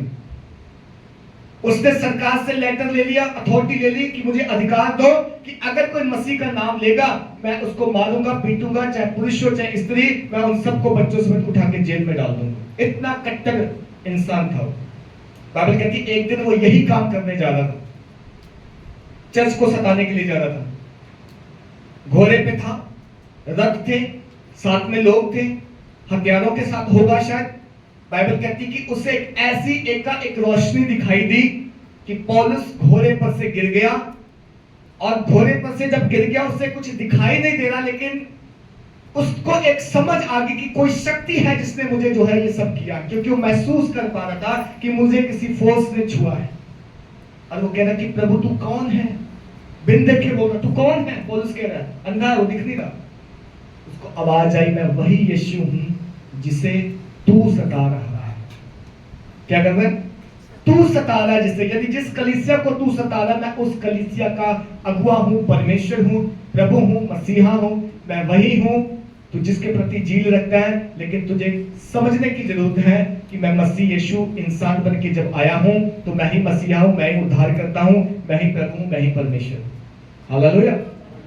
अब पौलुस कहता है प्रभु अब मैं क्या करूं? तो पौलुस को उस आवाज ने बोला उठ, बपतिस्मा ले, और आगे जो तुझे करना है वो तुझे बता दिया जाएगा। हालेलुया। बाइबल कहती फिर वो कई सारे लोगों के पास गया, उसको उठा के लेके गए, क्योंकि वो तो अंधा था। उसके लिए हाथ रख के प्रार्थना की, उसकी आंखों से छलके गए, वो रोशनी पा गया, उसको दिखने लग गया। और तब से लेकर पौलुस ने कभी भी अपनी विद्या का, ज्ञान का, समझ का, पैसे का, तजुर्बे का कभी इस्तेमाल नहीं किया। कहता है कि मैं आज से पीछे मुड़कर नहीं देखूंगा, मैंने मसीह यीशु को पा लिया है, मैं उसका गवाह बनूंगा। जीना मसीह है, मरना लाभ है, प्रभु के लिए जीऊंगा, प्रभु के लिए मरूंगा। तब से लेके पौलुस ने केवल और केवल यीशु मसीह का प्रचार किया, और प्रचार करता करता मर गया, कभी वापस मुड़ के नहीं देखा। Hallelujah, hallelujah. ये होता है प्रभु के साथ एक रिश्ता, ये होता है प्रभु का दर्शन, ये होता है प्रभु को जान लेना, ये होता है प्रभु को पा लेना। हम सबने भी प्रभु को जाना है, पाया। हो सकता है पौलुस के जैसा एक्सपीरियंस नहीं होगा आपका, उसने जो रोशनी को महसूस किया, उसने जो उस आवाज को सुना, शायद हमने नहीं, पर वही यीशु मसीह जिसने पौलुस को बचाया, मुझे आपको भी बचाया। वही पौलुस को जिसको यीशु मसीह ने दर्शन दिया, आज मुझे भी बातें कहता है, करता है, और वचन कहता है तुम भी उसके गवाह हो जैसे पौलुस है। आज पौलुस कहता है कि पीछे लौट के मत देखना। वो कहता है कि एक ही बिछुई है, एक ही प्रभु है। वो कहता है प्रभु की मनसा इच्छा यही है, सब मनुष्य उद्धार पाए और उस सत्य को जाने जो एक ही सत्य है इस दुनिया में। आज मेरी और आपकी मनसा भी यही होनी चाहिए कि प्रभु जैसे मैं बचा हूं, वैसे समाज भी बचे, मोहल्ला भी बचे, गांव भी बचे, लोग भी बचे, नगर भी बचे। जैसे मुझ पे दया हुई है वैसे उन पर भी हो, जैसे मैं क्षमा किया गया हूं वैसे वो भी क्षमा किए जाएं। मेरी और आपकी इच्छा, ये दौड़, ये प्रयास, ये मेहनत होनी चाहिए। ऐसी गवाही हमें देना है, ऐसे लोगों के बीच में जाना है। कई बार हमें लोग मिलते हैं, कई बार हमारे समाज में, पड़ोस में, मोहल्ले में लोग होते हैं, लेकिन हम कई बार मुंह पे चुप्पी धारे करते हैं, हम मुंह पे उंगली रख लेते हैं, मैं बच गया उतना काफी है, रहने दो उनको, जैसा जो होने देखा जाएगा। प्रभु कहते हैं नहीं, तुम्हें जो तोड़ा दिया गया है उस तोड़े का हिसाब प्रभु मांगेगा, उस तोड़े का हिसाब प्रभु हमसे लेगा। मुझे आपको जो प्रभु ने टैलेंट वरदान दिया है उसका हिसाब प्रभु मांगेगा। लेकिन आगे जब हम वचन में पढ़ते हैं, हुआ क्या हमारे साथ, आप पढ़िएगा पहला तीमुथियुस में आइए 4 अध्याय का 1 वचन।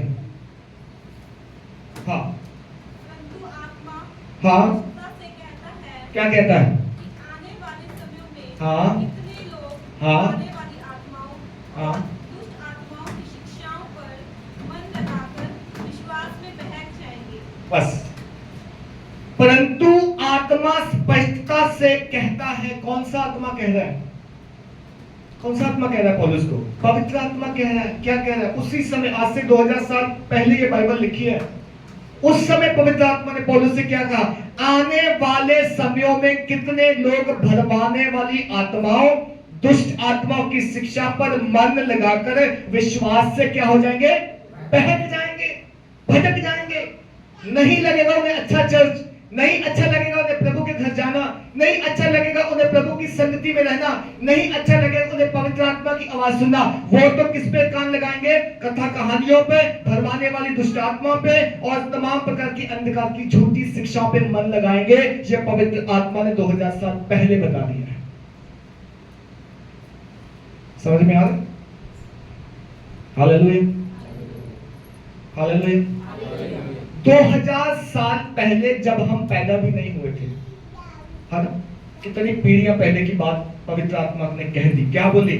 बोली आने वाले सालों में, आने वाले दिनों में, आने वाले कालों में क्या होगा? लोग जो हैं कहां से भटकेंगे? भरमाने वाली आत्माओं और दुष्ट आत्माओं की शिक्षाओं पर। इसका मतलब कि दुष्ट आत्मा की भी टीचिंग है यहाँ पे। भरमाने वाली जो आत्मा है उनका भी एक अध्ययन होता है, उनको भी लोग सीखते हैं, उनको भी लोग समझते हैं, उनके अकॉर्डिंग भी लोग चलते हैं और चलेंगे। बाइबल कह रही है शिक्षाओं पर मन लगा के विश्वास से बहक जाएंगे, यानी विश्वासी लोगों का ये हाल होगा। हालेलुया। सो जब बात शिक्षा की हो रही है, जब बात पौलुस टीचिंग की कर रहा है, जब बात पौलुस जेल में बैठे हुए तीमुथियुस से कह रहा है कि तू जा और लोगों को बोल कि झूठी शिक्षा पे मन ना लगाएं, क्योंकि आने वाले दिनों में ये सब होने वाला है। आने वाले दिनों में सत्य की बात नहीं करेंगे लोग, आने वाले दिनों में धार्मिकता के पीछे नहीं जाएंगे लोग। पाप करते हुए लोगों को देखकर कहेंगे हमें भी पाप अच्छा लगता है, हम भी जाएंगे, हमें चर्च में मत बांध के रखो, हमें इन वचनों पे ध्यान नहीं लगाना, हमें बाइबल नहीं पढ़नी, हमें प्रार्थना नहीं करनी, हमें जहां फ्रीडम है, जहां आजादी वहां जाने दो। हमें मत रोको कितनी रात तक हम मोबाइल चलाते हैं, कोई मत बोलो। बोलते ना बच्चे, मम्मी तुम्हें क्या पता है, हम कुछ अच्छा ही देख रहे हैं। वो अच्छा क्या देख रहे हैं थोड़े सालों बाद पता चलेगा। मत बोलो मुझे हम कहां जा रहे हैं, कहां से आ रहे हैं। मत बोलो हमें हम कैसा कपड़ा पहन रहे हैं। मत बोलो हम किसके साथ उठ रहे बैठ रहे हैं। हमें अच्छा पता है, बच्चे बोलते हैं हमें पता है अच्छे से क्या करना है, लेकिन उनको नहीं पता कि सच में वो क्या कर रहे हैं। वो बहकाने वाली बातों, दुष्ट आत्मा, झूठी शिक्षा, अंधकार की कथा कहानियों पे मन लगा के बहक रहे हैं, धीरे धीरे बहक रहे, जा रहे हैं, वो घर से बाहर जा रहे हैं।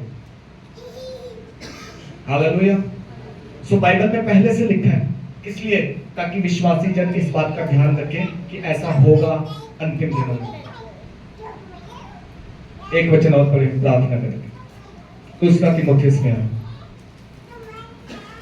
4 अध्याय, फिर हम प्रार्थना करेंगे। दूसरा तीमुथियुस 4 अध्याय 1 से पढ़े। परमेश्वर और मसीह यीशु को गवाह करके हाँ जो जीवितों और मरे हुओं का न्याय करेगा, हाँ और उसके प्रकट होने और राज्य की स्तुति दिलाकर मैं तुझे आदेश देता हूँ हाँ कि तू वचन का प्रचार कर, हाँ समय और असमय तैयार रहे, हाँ सब प्रकार की सहनशीलता और शिक्षा के साथ उल्हाना दे और डांट और समझा। बस अब सुने पौलुस का क्या संदेश है अपने बेटे को, तीमुथियुस को, उसका आत्मिक बेटा है। कह रहा है कि परमेश्वर और मसीह यीशु को गवाह करके जो जीवते और मरे हुओं का न्याय करेगा और उसके प्रकट होने और राज्य की स्तुति दिलाकर मैं तुझे आदेश देता हूं, कमांड देता हूं तुझे। क्या कमांड देता हूं? कमांड ये है कि तू वचन का प्रचार कर, समय असमय तैयार रहे, सब प्रकार की सहनशीलता और शिक्षा के साथ उलाहना दे और डांट और समझा। किसको? कलीसिया। अपना नाम रखे वहां पे, मुझे। परमेश्वर अपने दास को कह रहा है मुझे उलाहना भी मिलनी चाहिए, मुझे डांट भी मिलनी चाहिए और मुझे शिक्षा भी मिलनी चाहिए और मुझसे जो है परमेश्वर का वचन बात भी करना चाहिए। हालेलुया। आप सब यही हैं, ध्यान इधर दे, बाहर ना देखें, बाहर मौसम अच्छा हो जाए, आपका ध्यान उधर है, कब खत्म होगा। मैं अब खत्म करता हूँ, मुझे मालूम है आपका मन नहीं लगता, यही तो हम बात कर रहे हैं, मन नहीं लगता। पौलुस तीमुथियुस को कह रहा है अंतिम दिनों में लोगों का चर्च में बैठ के मन नहीं लगेगा, बाहर ध्यान होगा। लोगों का मन होगा घर में क्या है जल्दी चले जाएं। मंडे से ऑफिस जाना, उसकी बेशक नींद नहीं आती रात को, बट प्रभु का वचन क्या कहता है किसी को फिक्र नहीं है, चिंता नहीं। ऐसे लोग होंगे अंतिम दिनों में। और बहुत कुछ है, अगर आप इसे पढ़ो, आप पढ़ रहे होंगे वैसे भी, आप इसे पढ़ोगे तो वहां पे लिखा है कि अंत के दिनों के लोग कैसे होंगे। सुख के चाहने वाले, सुख विलास के, हाँ, कृतज्ञ होंगे, बेईमान होंगे, निंदक होंगे, चोरी करने वाले होंगे, माँ बाप का आज्ञा ना मानने वाले होंगे। ये सारे लोगों की लिस्ट है वहां पे, ये अंतिम दिनों के लोग होंगे। तू सावधान रहना। क्या कह रहा तीमुथियुस? तीमुथियुस को, कहता है तू वचन का प्रचार कर, समय असमय तैयार रहे। जब उसको वचन का प्रचार करने के लिए कह रहा है तो हमें कह रहा वचन सुनने वाले बन जाओ। हाँ, हम अक्सर कहते हैं बाइबल पढ़ा करो अपने घरों में, ऐसे ना रखा करो, संडे उठा के ना लाया करो बाइबल, अपने घरों में पढ़ा करो, तुम्हें पता हो बाइबल क्या कहती है। बाइबल को तो जितना पढ़ लो उतना कम है, और जितना हम इसे पढ़ते जाएंगे उतना विश्वास बनेगा। विश्वास कहां से आता है? बाइबल कहती है विश्वास सुनने से, सुनना मसीह के वचन से। हम बाइबल पढ़ेंगे नहीं, सुनेंगे नहीं, जानेंगे नहीं, विश्वास कहां से आएगा? विश्वास नहीं आएगा तो हम कार्य कैसे करेंगे? नहीं करेंगे तो हम मसीह के लोग कैसे हैं? सारी चीजें एक दूसरे के साथ जुड़ी हुई है, इसलिए बाइबल पढ़ना जरूरी है। वो कहता है तू तैयार रहे, प्रचार कर, समय असमय और सब प्रकार की सहनशीलता और शिक्षा के साथ उलाहना दे, डांट और समझा। आज लोगों को कुछ समझा दो ना, प्यार से चाहे समझा दो, भाई ये काम सही नहीं, इसे छोड़ दे, तेरे अच्छे की। तू कौन होता है समझाने वाला? मैं इतने सालों से मसीह में, उस चर्च में तो नहीं समझाते बोलते, वो पादरी तो बहुत अच्छे कहते, खा भी लिया करो, पी भी लिया करो, जैसा दिल करे वैसा कर लिया करो, तुम ही जानते हो। बाइबल का परमेश्वर कह रहा है डांट, समझा, उलाहना दे। समझते उलाहना देना? एक बंदा अगर तुम्हें पाप करता है, गलत करता है, झूठी शिक्षा पे मन लगाता है, उसे डांट, झुठला, उसे पकड़ के हिला, ये क्या कर रहा है, ये गलत है। हम बच्चे को उलाहना देते ना, देते आप लोग? छोटा बच्चा कोई गलती करता है उसे पकड़ के हिलाते, ये क्या किया तूने? गिलास तोड़ दिया, कप तोड़ दिया, दवाई गिरा दी, नोट फाड़ दिया। हम बच्चे को हिलाते, झुंझलाते उसे, क्यों? तूने गलत किया है। बाइबल का परमेश्वर कह रहा है तीमुथियुस को तू भी वैसे कर, और विश्वासियों को बोल झूठी शिक्षा से मन जो है फेर कर, परमेश्वर के वचन की ओर मन लगा। हालेलुया। आगे जल्दी से, क्योंकि ऐसा समय आएगा जब लोग खरा उपदेश ना सह सकेंगे, पर कानों की खुजली के कारण अपनी अभिलाषाओं के अनुसार अपने लिए बहुत से उपदेशक क्या कर लेंगे? ढूंढ लेंगे। उपदेशक ढूंढ लेंगे, कौन से हमारे अकॉर्डिंग है, जो अच्छे लगते हैं मुझे को सुनेंगे। जैसे बोलते हैं ना, ये प्रचारक मुझे अच्छा नहीं लगता, ये वाला अच्छा। क्यों? ये जो बोलता है ना वो मेरे अकॉर्डिंग बोलता है, मेरी बनती है इससे, जो बोलता है सही बोलता है। और ये थोड़ा तीखा बोलता है, ये हमेशा बोलता है ये मत करो, वो मत करो, हम नहीं सुनते, इनको फॉलो नहीं करते, इनको करते। बाइबल कहती है कि याद रख, आने वाले दिनों में, अंतिम दिनों में लोग जो है खरा उपदेश सह नहीं सकेंगे, हिम्मत कम हो जाएगी, सहनशीलता जाती रहेगी, खरा नहीं सहेंगे, मिलावटी दे दो चलेगा। जैसे खरा दूध अगर मिल जाए ना, खरा दूध बिल्कुल प्योर जिसमें पानी ना हो, तो कई बार वो हजम नहीं होता, क्योंकि हमें आदत होगी पानी वाला पीने की, थैली वाला पीते हैं, है ना? तो लोगों की भी आदत हो जाएगी अंतिम दिनों में खरा उपदेश नहीं सहेंगे, मिलावटी दे दो। और कानों की खुजली के कारण अपनी अभिलाषा के अनुसार अपने लिए बहुत से उपदेशक बटोर लेंगे, और अपने कान सत्य से फेरकर कथा कहानियों पर लगाएंगे। पर तू सब बातों में सावधान रह, दुख उठा, सुसमाचार प्रचार कर, का काम कर, और अपनी सेवा को पूरी कर। हालेलुया। पौलुस कह रहा तू दुख भी उठा, सुसमाचार प्रचार कर, सावधान रह, और अपनी सेवा पूरी कर, क्योंकि लोग गड़बड़ हो जाएंगे, लेकिन तू सावधान रह। ये सेवकों के लिए भी है, कलीसिया के लिए भी है। जहां ये सेवकों को चेतावनी देता है कि तुम खड़े रहो, तुम शुद्ध वचन का प्रचार करो, झूठी शिक्षा से बचे रहो, वहां कलीसिया को भी कहता है कि तुम कहीं ऐसे लोगों के चक्कर में पड़कर बहक मत जाना, क्योंकि वहां पे शब्द है बहक जाना। बहक जाने का मतलब है ये विश्वास छोड़कर उस विश्वास में चले जाओ। Hallelujah, hallelujah. आज परमेश्वर का वचन हमें एक बार फिर से कह रहा है कि इस जगत में बहुत सारी शिक्षाएं हैं, बहुत सारी टीचिंग है। बहुत सारे लोग कहते हैं हमारे पास आओ, हम भी कर देंगे, ये वहां के चर्च में होता है, हम भी कर देंगे। बट वो कैसे कर रहे हैं, किससे कर रहे हैं, उनका किया हुआ कितने दिन तक जाता है, ये ध्यान देने वाली बात है। कर तो देंगे, वो तुमसे ज्यादा नहीं, थोड़ा सा लेंगे, फ्री में नहीं करेंगे, कर तो देंगे, पर ज्यादा दिन तक नहीं टिकेगा उनका किया हुआ। इसलिए झूठी शिक्षा पे मन ना लगाओ, सत्य की शिक्षा पे मन लगाओ। परमेश्वर का वचन कहता है कि उसने हमें फ्री किया, आजाद किया है, और अब हमारे ऊपर कोई बंधन नहीं है। हम यीशु मसीह में फ्री किए गए, आजाद किए गए। हम भले कामों के लिए आजाद किए गए, बुरे कामों के लिए नहीं। याद रखना, मसीह की स्वतंत्रता हमें स्वतंत्र करती है। उसके मारे जाने से, उसके गाले जाने से, उसके कोड़े खाने से हम चंगे हुए हैं। उसके नाम पर विश्वास करने से हमें जीवन मिला है। और बाइबल कहती है वो भी यही चाहता है कि सब मनुष्यों का उद्धार हो। परमेश्वर की इच्छा भी यही है। हम कई बार पूछते हैं परमेश्वर तेरी इच्छा क्या है? उसकी इच्छा ये कि तुम पहले बचाए जाओ, तुम्हारा उद्धार हो, बाकी की उसके पास बहुत सारी योजना है, वो सब कुछ आपको देना चाहता है, घर, गाड़ी, बंगला, नौकरी, सब कुछ देगा वो आपको। लेकिन सबसे पहले अगर परमेश्वर किसी बात की चिंता करता है, आपके उद्धार की, आपकी आत्मा के बचाए जाने। जिस दिन आपकी आत्मा बच के उद्धार हो गया, जिस दिन आप फ्री हो गए, उस दिन परमेश्वर आपको बिन मांगे सब कुछ देगा और आपके घर में जगह नहीं रहेगी रखने की। हालेलुया। आइए हम अपने स्थानों में खड़े हो जाएं। Praise you, Jesus. Hallelujah. सच्ची जान पान दिया तेरे कलाम दिया गल्ला, सच्ची जान पान दिया मिठे तेरे नाम दिया गल्ला, मिठे तेरे नाम दिया गल्ला, मिठे तेरे नाम दिया गल्ला, मिठे तेरे नाम दिया गल्ला, मिठे तेरे नाम दिया गल्ला, सच्ची जान बार दिया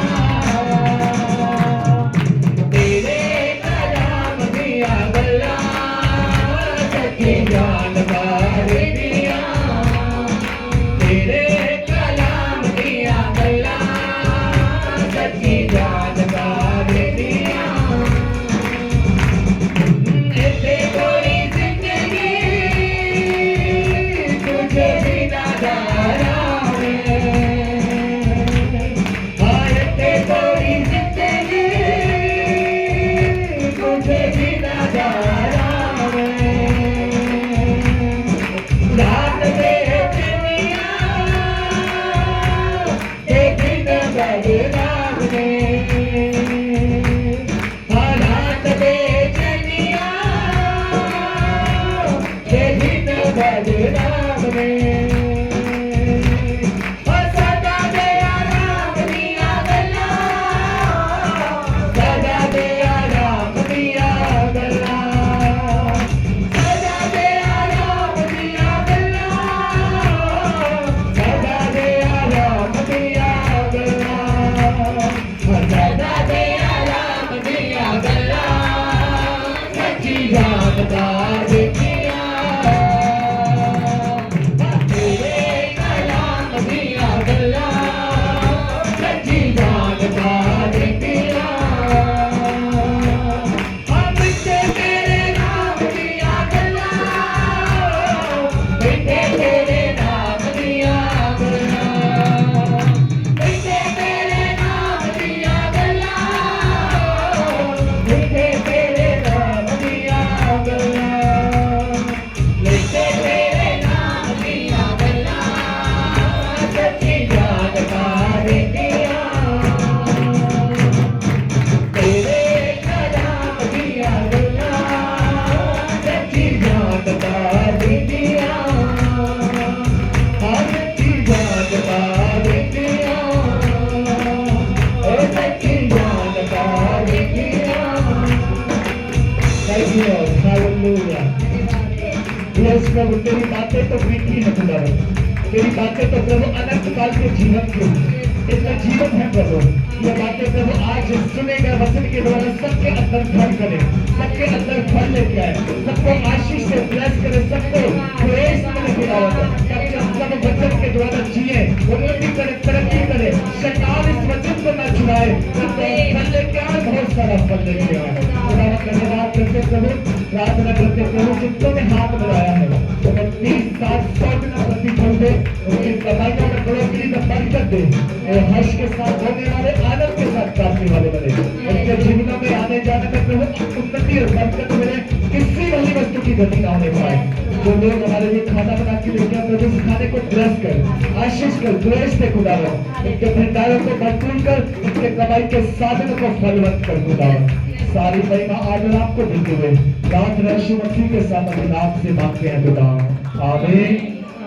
अब पिता परमेश्वर का प्रेम, तो यीशु मसीह का अनुग्रह, पवित्र आत्मा की संगति और सहभागिता इस विश्वासी झुंड के साथ, तमाम प्रभु के संतों और दासों के साथ आज से लेकर हमेशा तक होती रहे, आमीन। Hallelujah, hallelujah, hallelujah. परमेश्वर आप सबको बहुत आशीष दे। आप लोग अपने स्थानों